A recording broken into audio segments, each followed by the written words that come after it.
안녕하세요. 저는 서울에서 네일샵을 운영하고 있는 34살 여성입니다.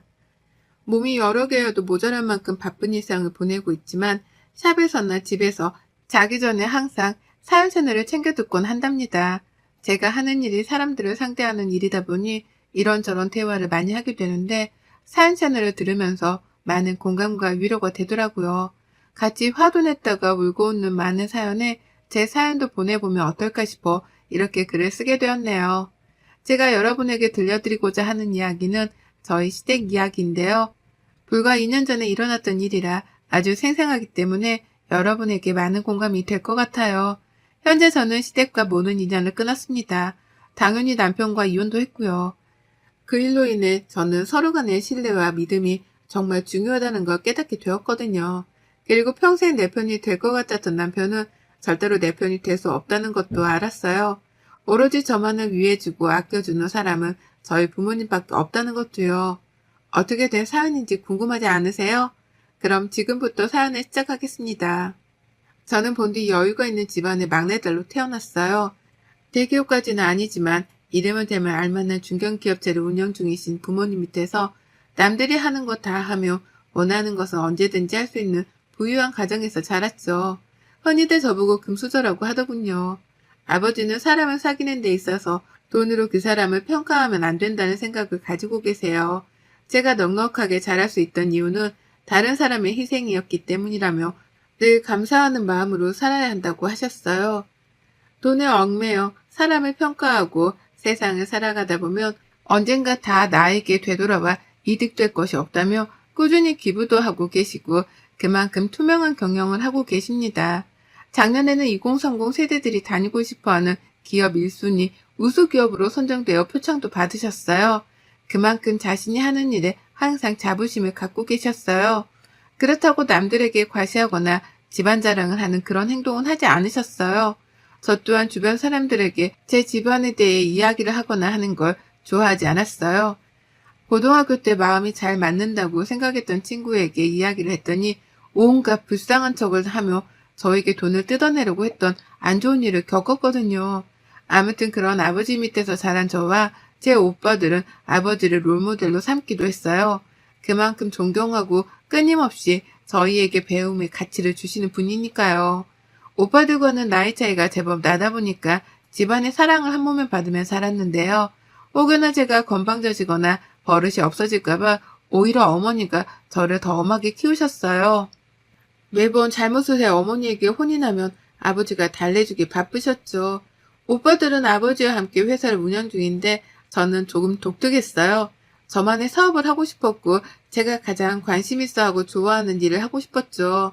어머니도 처음에는 아버지 회사에서 일을 배우며 좋은 집안으로 시집가길 바라셨지만 제가 스스로 아르바이트를 하며 원하는 학과로 진학하겠다며 대학 등록금을 모았는데 그 모습을 보고 결국 제 뜻에 따라주셨어요.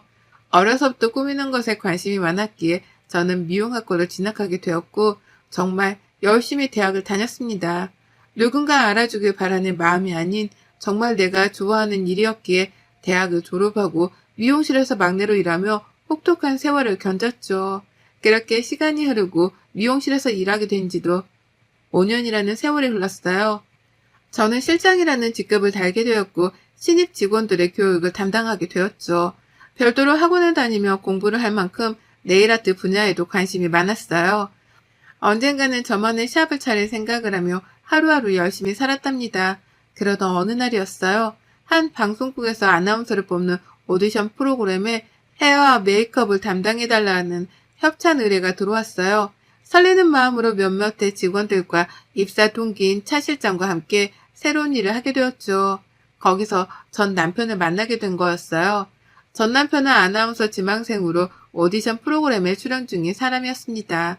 키도 크고 훤칠한 외모, 말끔한 정장까지 뭐 하나 빠짐없는 사람이었죠. 누구나 좋아할 법한 호감형 외모였습니다. 지금 당장이라도 뉴스에 나와도 괜찮을 것 같았죠. 그렇게 몇 개월을 오며 가며 일을 하다가 오디션 프로그램이 끝나갈 무렵 방송국에서 저희 팀과 최종 후보에 오른 오디션 참가자들에게 고생했다며 회식을 시켜주었죠. 그 자리에서 서로 인사를 주고받으며 이야기를 나누게 되었어요. 술도 한잔하면서 분위기가 무르익어 갔고 먼저 귀가한 사람들을 제외하고 마음이 맞는 사람끼리 한 잔 더 하자며 저와 남편을 포함한 몇몇은 칵테일바로 자리를 옮겼죠.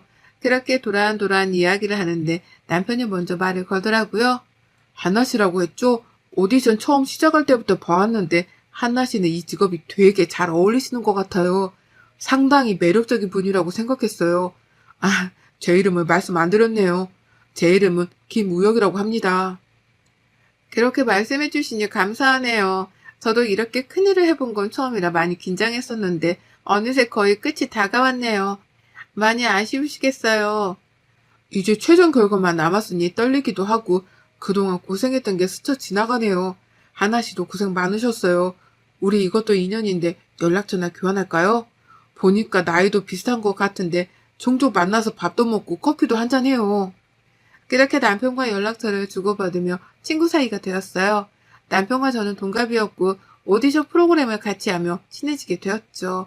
그렇게 한 달 정도를 연락하며 사적으로 만나는 횟수도 늘어가고 호감이 생길 때쯤 남편의 고백으로 저희는 연인 사이가 되었습니다. 지금 생각해보면 그때 남편에게 호감을 가졌던 것 자체가 정말 후회가 됩니다. 남편은 오디션 프로그램에서 최종 3인으로 선정되었고 아나운서로서 첫 발걸음을 내딛게 되었어요. 저는 진심으로 남편을 축하해 주었죠.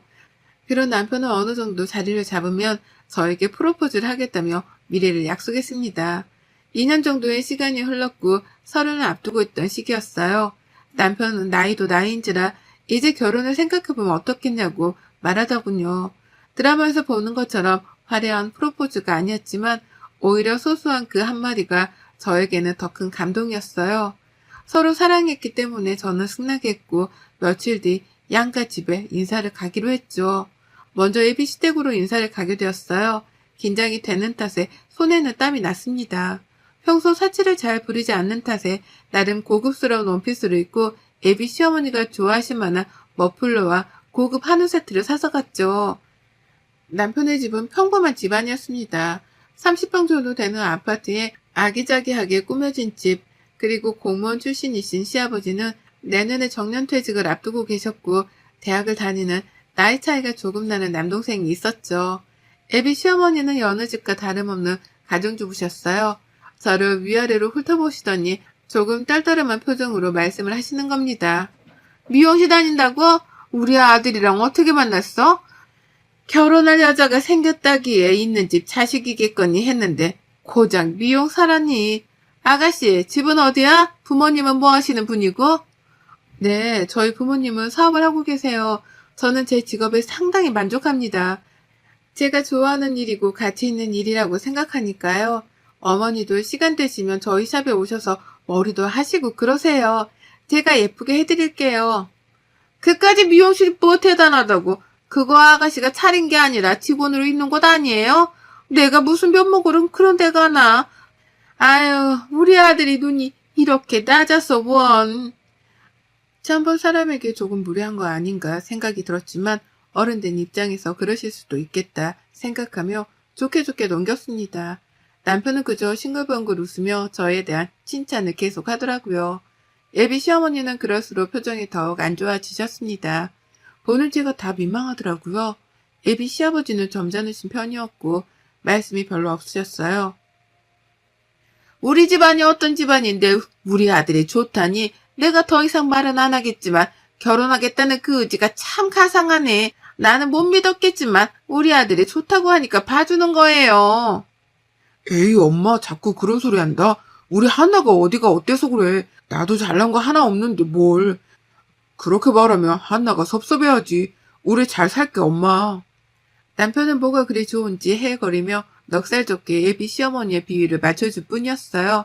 상당히 기분이 나빴지만 지나가는 관례라 생각하고 웃어 넘겼습니다. 며칠 뒤 저희 집에도 인사를 가게 되었어요. 그때서야 남편은 저희 집안에 대해 알게 되었고 조금은 놀란 눈치였어요. 하지만 그런 모습도 잠시 저희 부모님과 기분 좋게 인사하는 자리를 마무리했죠. 자기야, 자기 집이 이렇게 대단한 집인 줄은 몰랐어. 왜 진작 말 안 했어? 솔직히 어느 정도 살 거라 생각은 했는데 이 정도일 줄은 몰랐어. 자기네 집 정말 좋다. 대단하다. 미리 말 못해서 미안해. 우리 집 이야기를 일부러 하고 다니는 스타일도 아니고 그렇게 대단한 집안도 아닌 거 뭘. 우리 집도 여느 평범한 집이랑 다를 바가 없는 거? 아니야, 그럴 수도 있지 뭐. 우리 결혼 준비 잘 해보자. 내가 열심히 할게. 그렇게 저희는 양가의 허락을 받고 본격적으로 결혼 준비를 하기로 했습니다. 다행히 방송국과 제가 다니는 샵이 가까운 거리에 있었고 그 근처 아파트로 신혼집을 구했습니다. 아버지가 제가 결혼하면 주려고 제 명의로 미리 마련해 주셨던 곳이라 혼수만 장만하면 됐죠. 아버지는 넉살 좋고 서글서글한 남편이 마음에 드셨는지 결혼 선물이라며 외제차도 한 대 뽑아주셨어요. 집은 부모님이 해주신 거라 혼수는 반반 부담해서 장만하기로 했습니다. 시댁에서는 무조건 최고급으로 맞춰야 오래 사용한다며 2천만 원을 보태주셨고 저희 부모님은 그 돈 모아뒀다가 나중에 살면서 돈 필요할 때 쓰라며 혼수까지 마련해 주셨어요. 남편을 사랑하는 마음이 컸기에 그때 당시에는 이것저것 따질 겨를이 없었습니다. 결혼한다는 사실이 마냥 행복하고 좋았기 때문이죠. 그때까지만 해도 알콩달콩 토끼 같은 자식들도 낳으며 행복하게 살 줄 알았어요.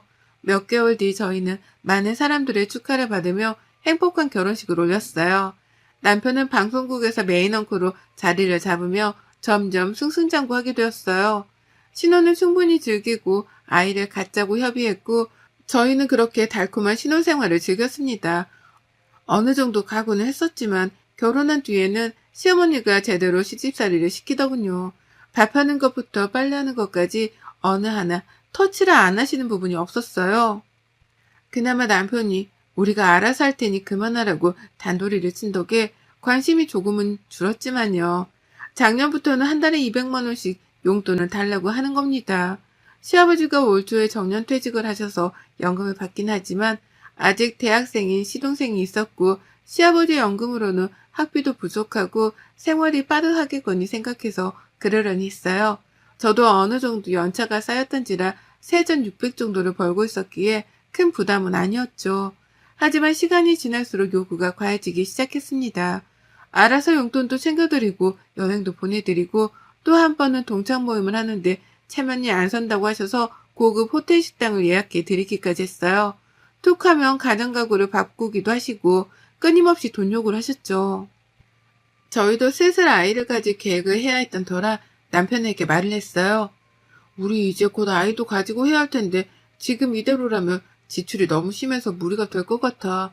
아이 가지고 그러면 나도 오래 일 못할 텐데 조금 개선이 필요하지 않을까? 자기가 어머니한테 잘 말씀드려봐.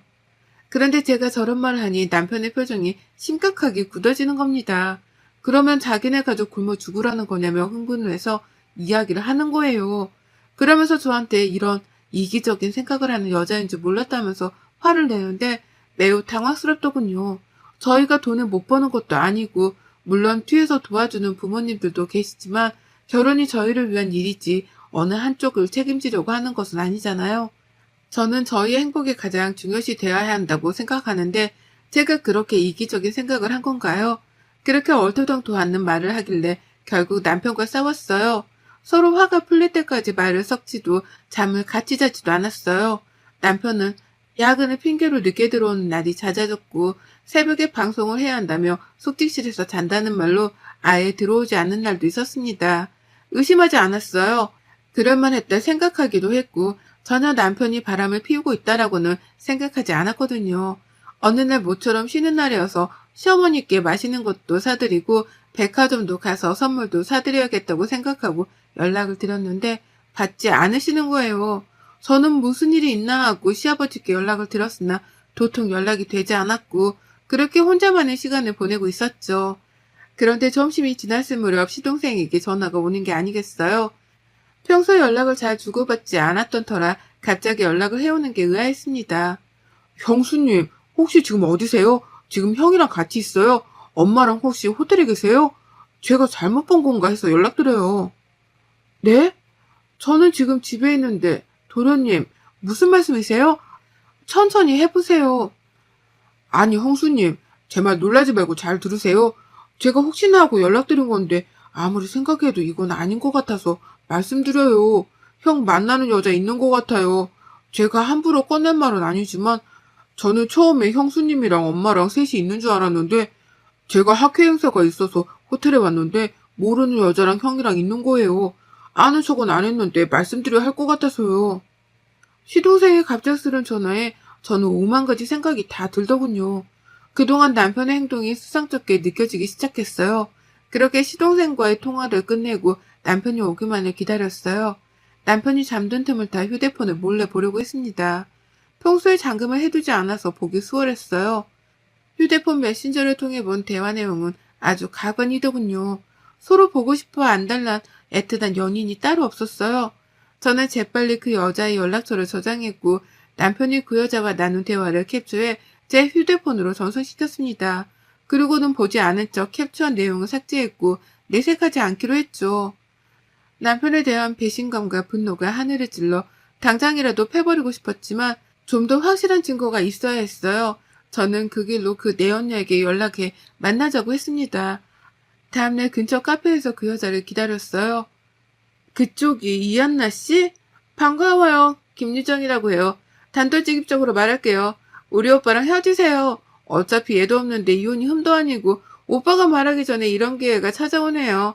저희 많이 사랑해요. 만난 지 2년 넘었고요. 그게 지금 불륜녀가 할 말이에요? 한 가정을 파탄내놓고 뭐가 그렇게 당당해요?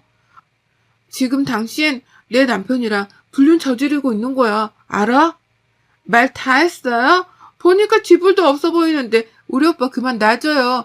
어울리는 짝이랑 살아야지. 오빠 돈 보고 결혼했어요? 우리 오빠가 돈이 좀 많긴 하지. 그래도 이건 아니죠. 서로 사랑하는 사람끼리 어울리는 사람끼리 살아야 하는 거예요. 헤어지세요. 나 참. 그 사람이 그래요? 자기 돈 많다고?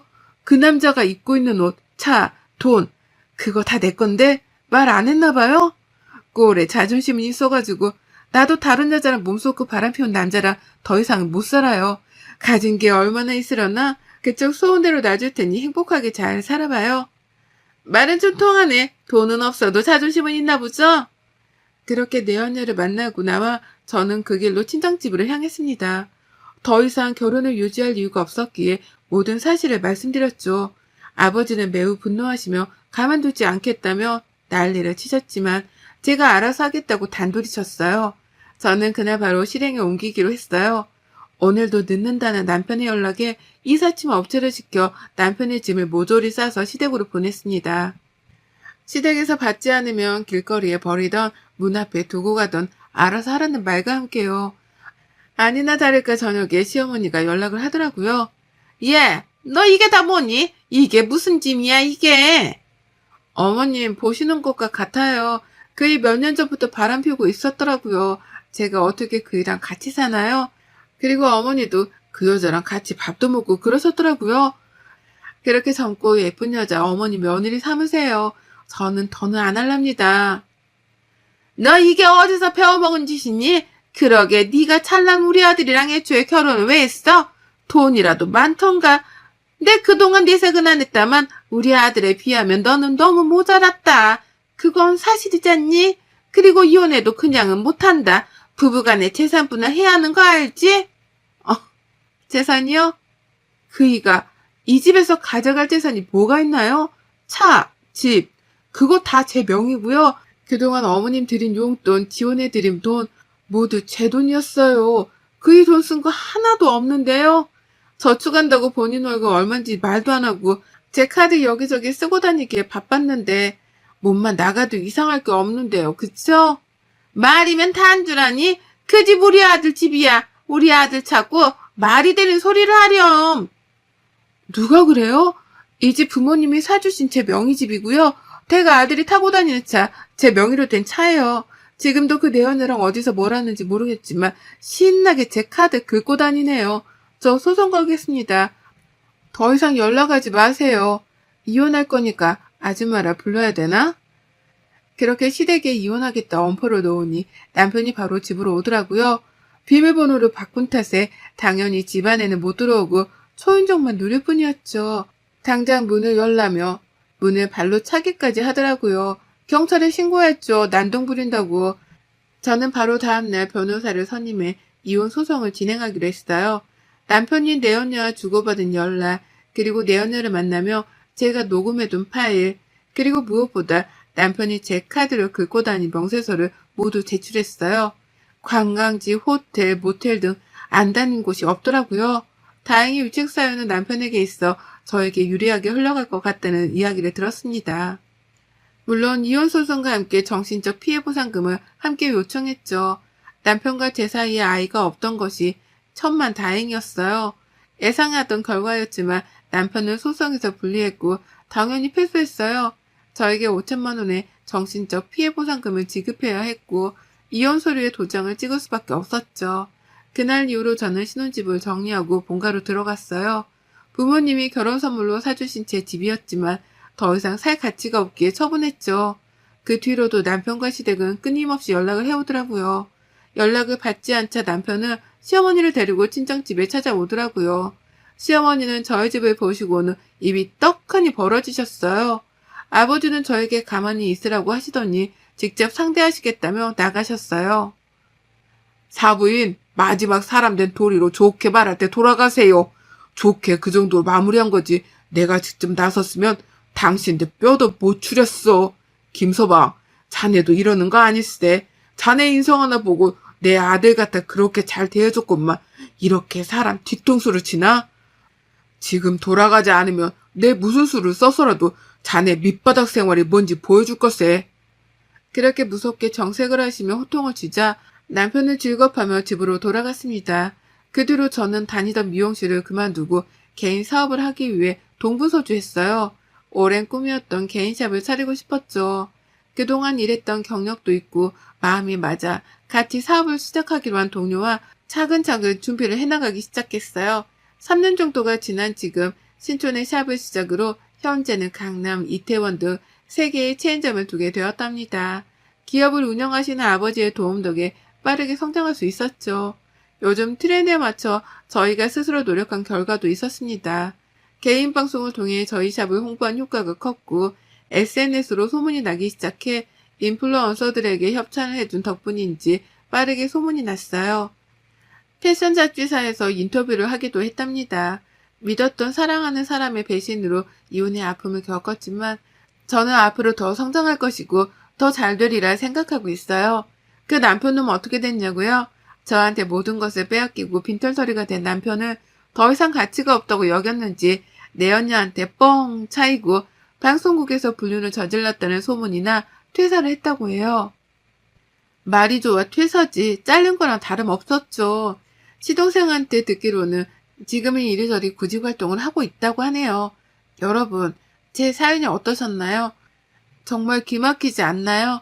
한때 사랑했던 연인과 헤어짐의 아픔을 겪긴 했지만 저런 똥차인 줄은 상상도 못했어요. 똥차 가고 벤처 온다는 말이 있듯이 언젠가 저에게 좋은 사람이 다시 나타나지 않겠어요? 여러분도 항상 행복하세요. 여러분의 생각은 댓글로 남겨주세요. 오늘도 시청해주셔서 정말 감사합니다.